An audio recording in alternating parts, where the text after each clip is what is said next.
কাসালি যে শব্দটা আছে, কাসালি মানে হলো লেজিনেস। অর্থাৎ আমরা আল্লাহর কাছে অলসতার থেকে পানাহ চাচ্ছি। আমরা যদি অলস থাকি তাহলে আমরা জীবনে কোথাও পৌঁছাতে পারবো না। আর আমাদের অলসতার অনেকগুলো কারণ থাকে। সর্বপ্রথম কারণ কিন্তু অ্যাকচুয়ালি বিষণ্ণতাতেই ফিরে যেতে হয়। আমরা যখন বিষণ্ণতায় ভুগি আমরা অনেক দুর্বল এবং অনেক লেজি ফিল করি, অনেক অলস ফিল করি। আর যারা আমরা বডি একদমই মুভ করি না, যারা শরীরকে একদমই নাড়ানাড়ি করি না, সারাদিন শুয়ে বসে কাটাই, তাদের কিন্তু অলসতাটা বেশি ঘিরে ধরে।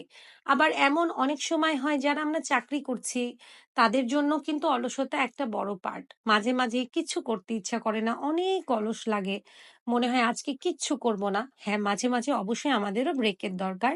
আমরা অবশ্যই ব্রেক নিব, আমরা একটু অলস দিন কাটাবো, তবে অলসতাকে নিজের অভ্যাস বানানো যাবে না। আমরা যদি সকালবেলা ফজরের নামাজে উঠি, তারপরে একটু জিকির করি, আবার হয়তো একটু শুলাম,